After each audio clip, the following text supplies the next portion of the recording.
Quero chamar o pastor Adilson, hoje é ele, né? Já era ontem, hoje também. Glória a Deus, não? Só o pastor Alexandre para fazer essas navalhadas aí, né? Glória a Deus.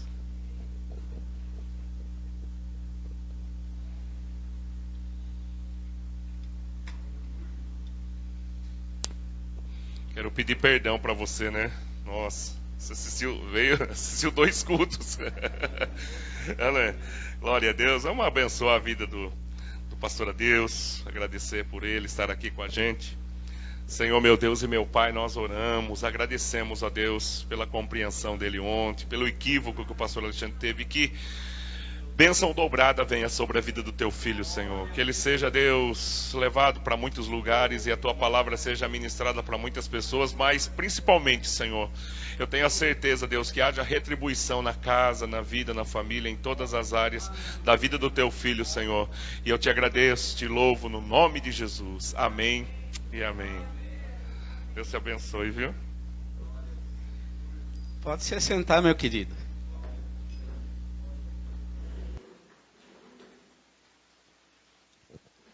Graça e paz, é com muita satisfação que eu estou aqui novamente. Confesso a vocês que começo de janeiro eu já fiquei naquela ansiedade e com muita alegria, quando recebi o WhatsApp do pastor Alexandre, foi com muita alegria, com certeza. Eu tenho um pastor que foi meu mentor e eu aprendi uma coisa com ele, que ele dizia: tudo que Deus faz é bom. E esse pastor que foi meu mentor, ele foi convidado para pregar numa igreja. E ele foi na igreja, chegou com a esposa, a filha para cantar, que ela canta muito bem. Entrou na igreja, o pastor o recebeu. Que legal, pastor, vem aqui dar uma saudação para a igreja. Ele falou, até estranhou já, mas pregar já, entrou, pregou, a filha cantou. E depois de tudo que ele terminou, o pastor da igreja falou, pastor, a igreja que o senhor ia pregar é um pouco mais para baixo. Era aniversário de uma igreja um pouco mais para baixo, ele pregou na igreja errada. Mas eu aprendi com ele, tudo que Deus faz é bom. Né? Ontem era meu dia. Está sendo hoje. Sinal que Deus tem algo importante para você, meu querido. E eu tenho toda a convicção, se você está aqui, é porque Deus te separou nesta noite para ouvir algo da parte dele. Mas eu gostaria de começar fazendo uma pergunta para você, meu amado. Quais as notícias que você tem ouvido ultimamente? Nesses 2 últimos anos, quais as notícias que você tem ouvido? Eu tenho certeza absoluta que não são notícias boas. Eu tenho certeza que só notícias ruins. Covid, Delta, Omicron, Flurona agora. E a gente vê esses dias atrás o que aconteceu lá em Capitólio. Você liga a TV, só ouve notícias ruins. E o interessante é que notícias, ela tem um impacto muito grande nas nossas vidas.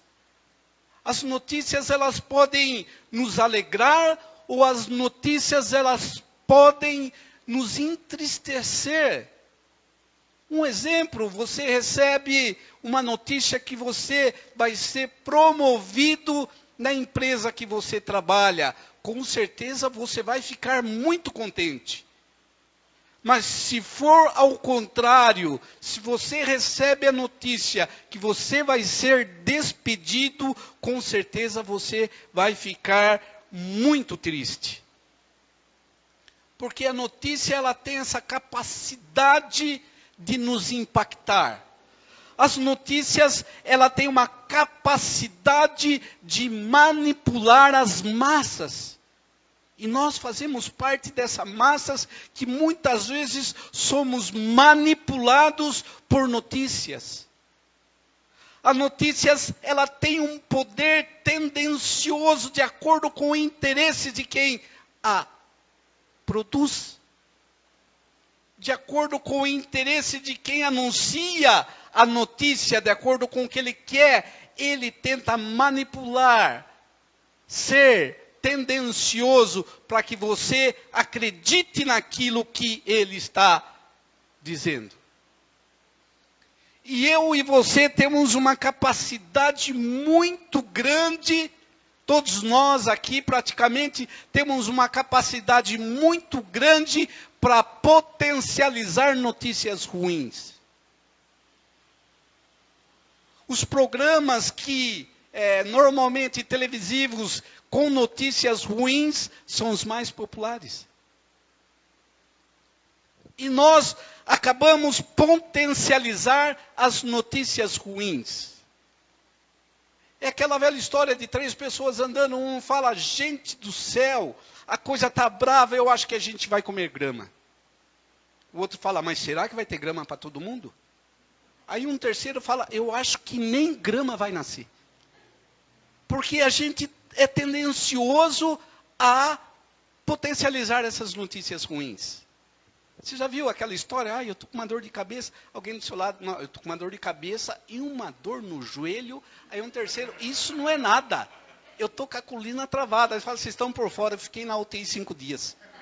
É interessante como a gente vai potencializando essas notícias ruins. E a gente tem que aprender a filtrar as notícias. O mundo jaz no maligno. Nós vivemos num mundo caído, a Bíblia diz. As notícias com certeza não vão ser boas. Mas a gente tem que aprender a filtrar a notícia. A notícia ruim, opa, filtrei. O justo não mendigará o pão. O justo viverá pela fé. A Bíblia me promete que nunca vai me faltar nada. Deus vai prover as minhas necessidades. Filtrei as notícias ruins. A gente tem que treinar os nossos ouvidos a filtrar as notícias. Mas nessa noite, eu quero trazer uma excelente notícia. Nesta noite, eu quero trazer uma boa notícia para você, meu querido. Trazer uma excelente notícia para você, minha amada. Você quer ouvir? Abra comigo a Bíblia no Evangelho de Marcos, capítulo 1.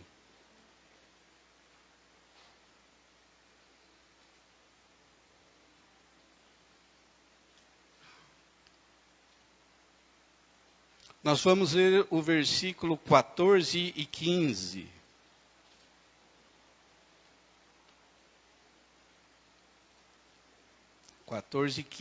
Evangelho de Marcos, capítulo 1, versículos 14 e 15. A minha Bíblia que eu estou hoje, ela na linguagem de hoje vai estar talvez um pouco diferente da tua tradução. A minha diz o seguinte: depois que João foi preso, Jesus seguiu para a região da Galileia e ali anunciava a boa notícia que vem de Deus. Ele dizia, chegou a hora, o reino de Deus está perto, arrependam-se dos seus pecados e creiam no Evangelho. Chegou a hora, o reino de Deus está perto, arrependam-se dos seus pecados e creiam no Evangelho. Aqui nesse versículo que a gente fala, que a gente leu, diz que João Batista, ele foi preso. Podemos crer que João Batista havia cumprido o seu propósito aqui nesta terra. E aí Jesus, ele vem para Galileia e ele começa a pregar o evangelho. Jesus começa a trazer uma boa notícia. Jesus começa a trazer uma excelente notícia. Mas antes que ele comece a falar dessas maravilhosas notícias, Jesus entra no templo, abre no livro de Isaías, capítulo 61, e Jesus lê o versículo 1, que diz o seguinte: o Senhor Deus me deu o seu Espírito, pois Ele me escolheu para levar boas notícias aos pobres, Ele me enviou para animar os aflitos, para anunciar a libertação aos escravos. Tempo cumprido, chegou a hora, uma profecia se cumprindo. Isaías escreve essa profecia 700 a 800 anos antes de Cristo. Nesse momento é cumprido, é chegado a hora. E Jesus, ele vem e começa a pregar então as boas novas, as boas notícias. E quais são essas notícias que Jesus vem trazendo? É notícias excelentes, notícias de libertação, notícias de cura, notícias excelentes aos oprimidos, notícias aos desamparados, aos algemados, notícias boas àqueles que carregavam fardos e jugo em suas costas, notícias boas para aqueles que não aguentavam mais tantas tempestades e tantos problemas em suas vidas, notícias de esperança para aqueles que haviam perdido, notícias de amor, notícias de graça, notícias de misericórdia, notícia para quebrar todas as algemas daquele povo que estava carregando uma religiosidade em suas costas. Jesus vem trazendo essas boas novas, essas boas notícias. Meu querido, eu quero falar para você um pouquinho de quebrar as algemas da religiosidade, que muitas vezes nós, como igreja atual, temos carregado. Eu me recordo quando eu me converti.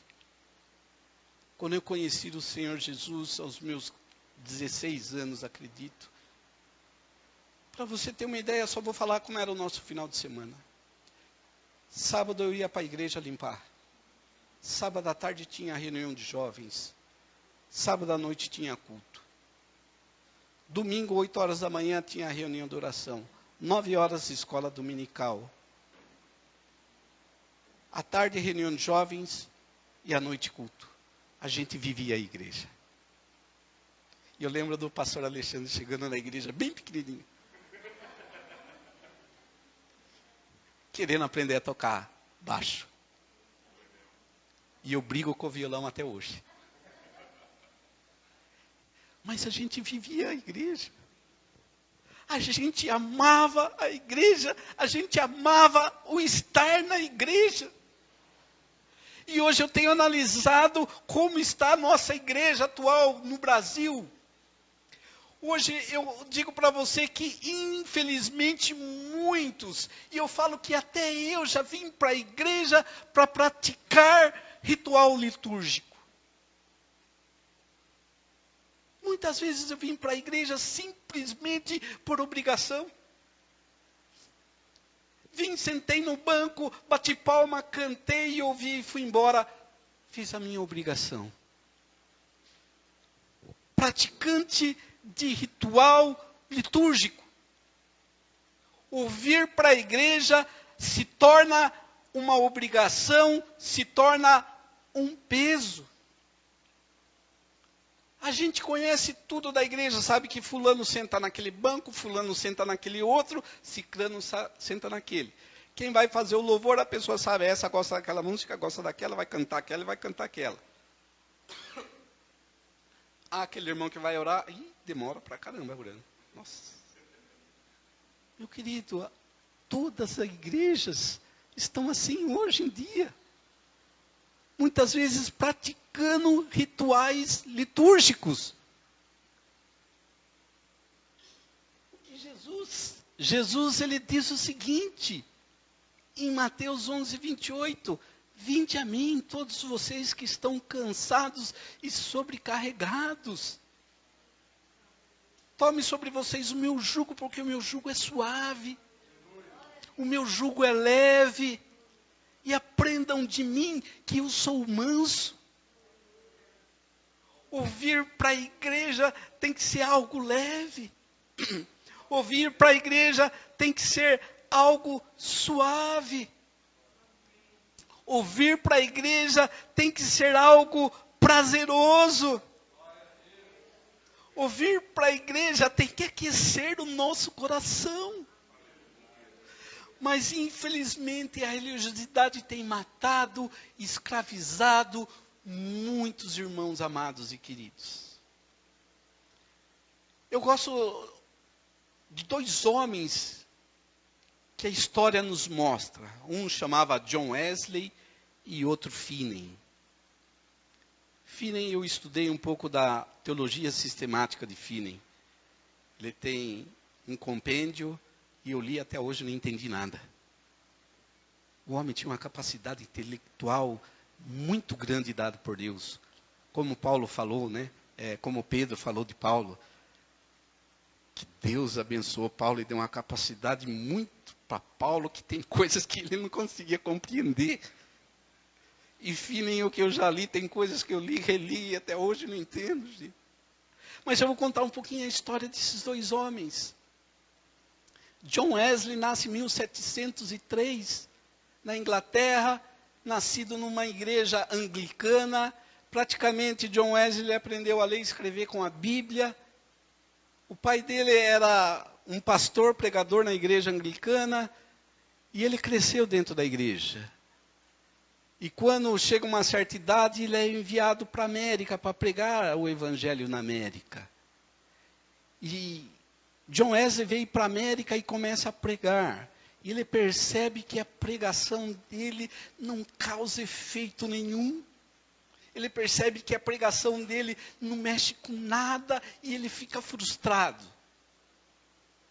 E ele volta para a Inglaterra. Pega o navio para voltar para a Inglaterra. Imagine os navios de 1700 e pouco. No meio do mar começa a haver uma tempestade e o navio começa a chacoalhar. E John Wesley começa a ficar com medo. John Wesley começa a ficar apavorado de o navio afundar e ele morrer. Mas dentro daquele navio havia os moravianos.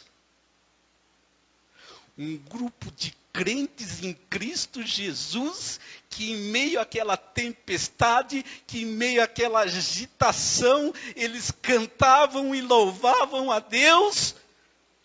E John Wesley olha e fala assim, como é possível? O navio afundando e esses crentes cantando, sorrindo e alegre, contente com a vida. John Wesley começa a perceber que o problema estava na vida dele. Quando ele volta para a Inglaterra, ele vai assistir um culto com os moravianos. Ah, meu querido. Quando John Wesley entra naquele culto para assistir com os moravianos, e ele tem uma experiência tremenda com o Espírito Santo de Deus naquela noite, que aquilo muda a vida dele, muda de uma maneira radical, e ele agora está cheio do poder de Deus, e ele começa a anunciar o evangelho, e o pessoal da igreja anglicana acha que ele está meio alegrinho, mas não tem problema. Ele fala, o mundo é minha paróquia, o mundo é minha igreja, e John Wesley começa a pregar nas praças, John Wesley começa a pregar nos hospitais, John Wesley começa a pregar nos presídios, e pessoas começam a se entregar ao Senhor Jesus. Na Inglaterra vivia um problema muito grande, os homens eram muito alcoólatras. trazia um problema sério nas famílias. Mas agora, com a pregação de John Wesley, muitos desses homens começavam a entregar a sua vida a Jesus. John Wesley começa a mudar a família, John Wesley começa a mudar bairro, John Wesley começa a mudar cidade, John Wesley começou a mudar uma nação. Através do poder do Espírito Santo de Deus. Finney, nascido em 1790 e pouco. Frequentador de uma igreja. Cantava numa igreja. Estudava direito. Em muitas citações bíblicas na área de direito, ele sempre via. Um dia ele sai para almoçar e entra numa floresta. Entra naquela floresta, num bosque. E fala, eu preciso mudar minha vida. Precisa mudar minha vida, precisa. Essa vida está muito medíocre. E ele começa a ficar ali, começa a confessar a Deus todos os seus pecados. Começa a confessar a Deus ali toda a sua religiosidade que ele vivia. E ali até o anoitecer, Finney, ele tem uma experiência tremenda com Deus. E ele relata que num certo momento foi como uma descarga elétrica fluindo no corpo dele, mas uma descarga elétrica de amor.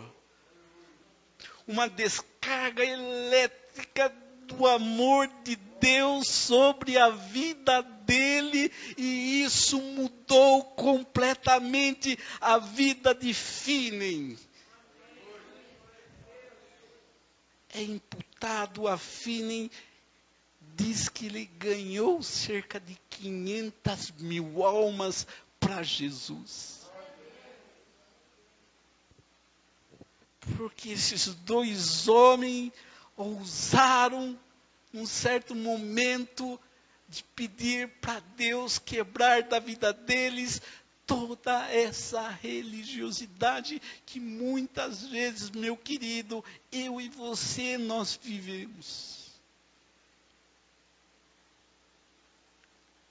Quem sabe esse ano de 2022, a gente não peça para o Senhor, Deus, quebra toda essa religiosidade da minha vida. Deus, que eu não seja mais um praticante de rituais litúrgicos, Deus. Quem sabe esse ano a gente não peça para Deus, Deus, aquece o meu coração. Deus, queima meu coração novamente, Pai. Alegra meu coração, Deus. Eu não quero vir na igreja cantar, Deus, mas eu quero vir na igreja glorificar o Teu nome, engrandecer o Teu nome, Deus. Que dos meus lábios, Senhor, saia uma verdadeira adoração ao Teu nome, porque Tu és digno de toda honra, de toda glória, Deus. Falar como o salmista Davi, Deus, traz alegria da salvação na minha vida novamente, Deus. Porque muitas vezes, mesmo salvo em Cristo Jesus, a gente perde esta alegria. Dizer como o salmista dizia, me alegrei quando me disseram, vamos à casa do Senhor, Salmo 122. Dizer como o salmista, o pardal encontrou casa, a andorinha o seu ninho, mas eu encontrei os teus átrios, Senhor. Um dia nos teus átrios, Deus, vale mais do que 1000 dias, Senhor Jesus. Meu querido, não deixe essa chama apagar da sua vida, essa chama do primeiro amor. E se ela está se apagando, peça a Deus, Deus, acende de novo essa chama na minha vida. Deus, mexe com as minhas estruturas. Deus, traz um avivamento na minha vida. Eu quero dizer para vocês que eu já perdi o primeiro amor. E como é ruim perder esse primeiro amor. Mas Deus na sua graça, mas Deus na sua misericórdia, mas Deus no seu amor, Ele traz de novo à tona tudo isso em nossa vida. E estar na casa de Deus começa novamente a ser algo prazeroso. Vir na casa do Senhor começa a ser novamente algo que alegra o nosso coração. Deus, Ele não mudou, Ele continua o mesmo, e Ele pode mudar completamente a nossa vida novamente. Ele pode aquecer o nosso coração novamente, Ele pode inflamar o nosso coração novamente, Ele pode fazer de você algo grandioso, meu querido, que você pode mudar a sua vida, mudar a da sua família, mudar a vida da rua onde você mora, mudar o bairro onde você mora. Basta simplesmente a gente se jogar nas mãos do Senhor. A boa notícia, notícia de salvação, João 1,14, Deus encarnado habitou no meio de nós, cheio de graça. Obrigado, Deus, por essa salvação. A boa notícia da manifestação da graça de Deus. Tito 2,14, 2,11 diz que a graça de Deus é manifesta a todos os homens. A boa notícia da paz, João 14:27, a minha paz eu vos dou. A boa notícia da esperança, Colossenses 1:23, não se afaste da esperança. Boa notícia.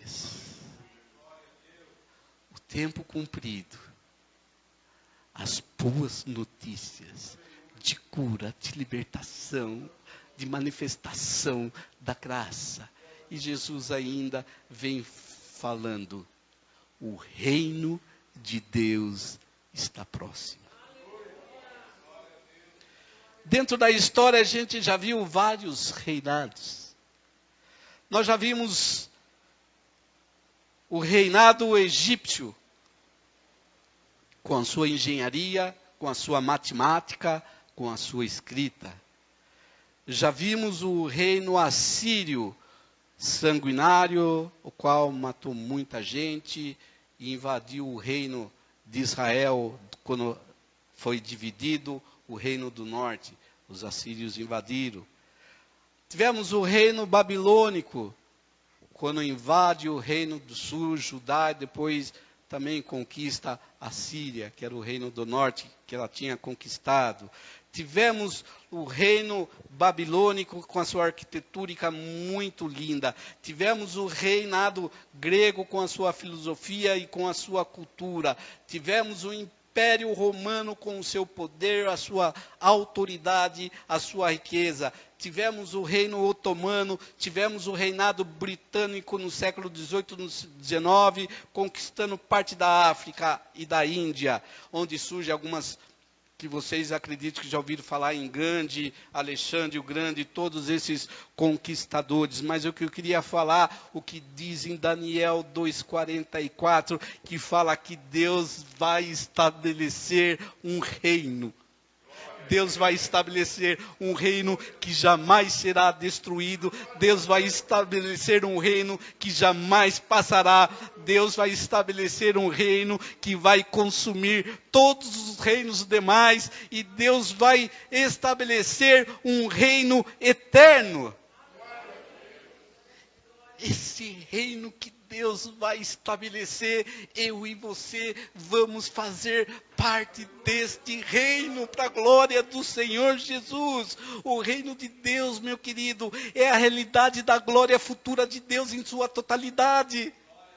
Meu querido, tem hora que eu fico viajando, imagine você no reinado onde Senhor Jesus vai ser o nosso comandante, o nosso general, o nosso tudo, e nós vamos estar vendo a totalidade do poder de Deus, a totalidade da glória de Deus, onde a Bíblia diz que as ruas são de ouro. Imagine fazer parte desse reino, meu querido. Imagine a comunhão que nós iremos ter nesse reinado. E a igreja tem que ser um pedacinho do céu aqui nesse mundo caído, depravado, totalmente. Nós temos que fazer a diferença, ser um pedacinho do céu neste mundo. Nós temos que ser um pedacinho da manifestação da glória de Deus neste mundo. A igreja do Senhor Jesus tem que ser uma gotinha da glória de Deus. Um pedacinho do céu. O reino de Deus tem que ser a manifestação do poder de Jesus. O reino de Deus vai ser um reinado de justiça, paz e alegria. Eu fico imaginando, meu querido, nesse condomínio celestial. Morando numa mansão. Passo na casa do pastor Alexandre. Se a rua são de ouro, você imagina os carros. Ah, glória a Deus. Pastor Alexandre, vamos lá, junto com os nossos amados lá, vamos ouvir um louvor. Vamos elevar um louvor ao nosso Deus. Anjos, querubins, já tudo afinando os instrumentos. Uma vez eu tive uma experiência. Eu estava dentro da igreja, num sábado, uma reunião de jovens, e eles fizeram uma reunião meio diferenciada lá. Do meu lado tinha um casal, na frente mais uns irmãos, do meu lado aqui, e os músicos cantando. De repente eu ouvi uma voz linda.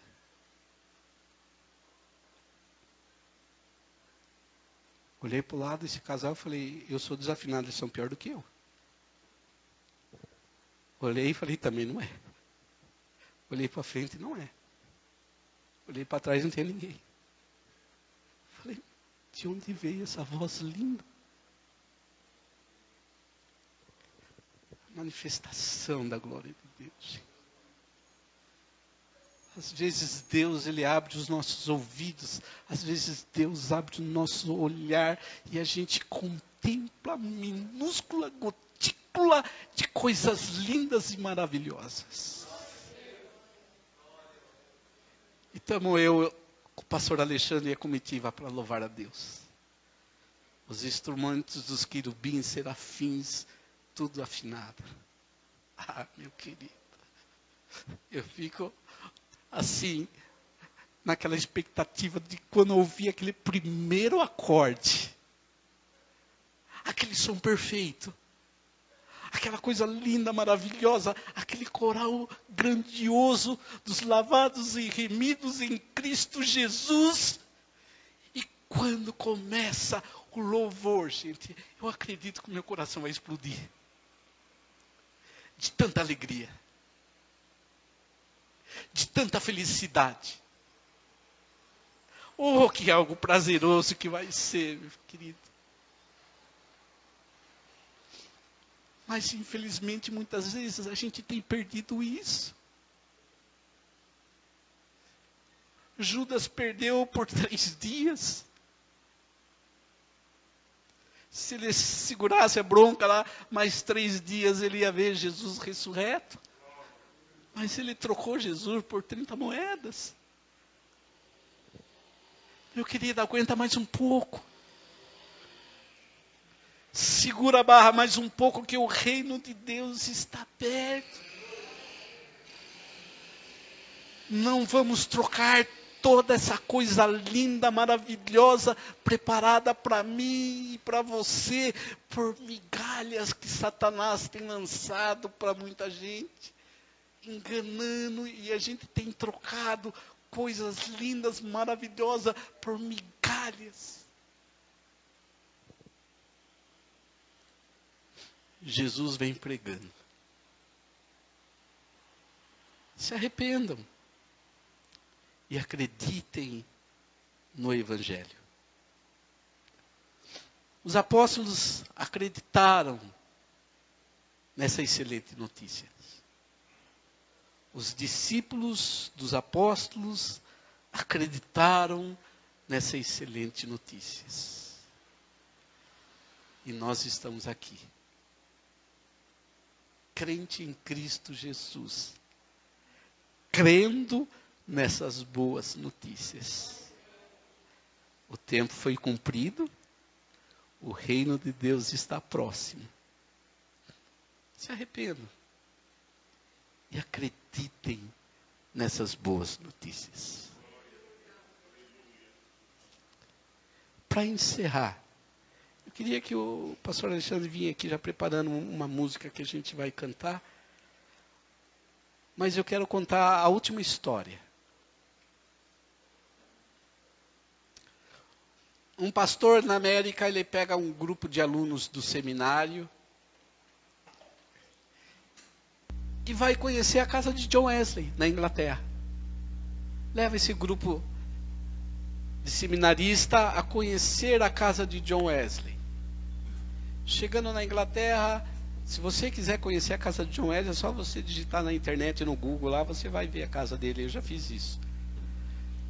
E esse grupo de seminarista vai lá e vê aonde John Wesley sentava, onde tinha lá o seu período com Deus, o seu devocional, aonde ele ficava. E momentos para partir e ir embora, se reuniram novamente. E aquela pergunta que a gente sempre faz: está todo mundo aí? Não, está faltando um. Aí o professor dos alunos vai para buscar aquele aluno que estava faltando. Chegando na casa, ele viu esse aluno com o joelho dobrado. E esse aluno fazia a seguinte oração: Deus, como o Senhor fez com John Wesley, faz comigo. Faz comigo, Deus. Faz novamente na minha vida, Deus.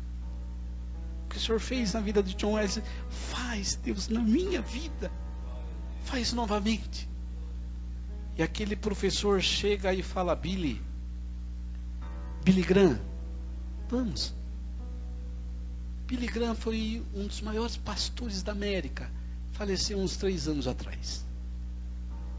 Um pastor respeitado no mundo todo. Pregava a graça de Deus nas suas cruzadas. Quem sabe nesse momento, nessa noite, você possa fechar os teus olhos e dizer: Senhor, faz de novo na minha vida, Deus. Acende a chama na minha vida, Deus. Muda as minhas estruturas, Deus. Pai, confesso os meus pecados, Deus. Deus, tenho sido tão negligente, Deus. Oh, Deus amado, tenho sido um praticante, Senhor, de rituais. Mas o Senhor tem poder e o Senhor não mudou, Deus, para mudar isso da minha vida, Pai. O Senhor fez grandes coisas em muitos e muitos homens, Senhor, que se prostraram diante de Ti, pedindo, Senhor, para o Senhor acender a chama, Deus. Faz isso, Senhor, na minha vida, Deus. Faz isso na vida dos meus irmãos, Pai. Faz isso na Tua igreja, Deus. Deus, faz aquela coisa maravilhosa, prazerosa, Senhor.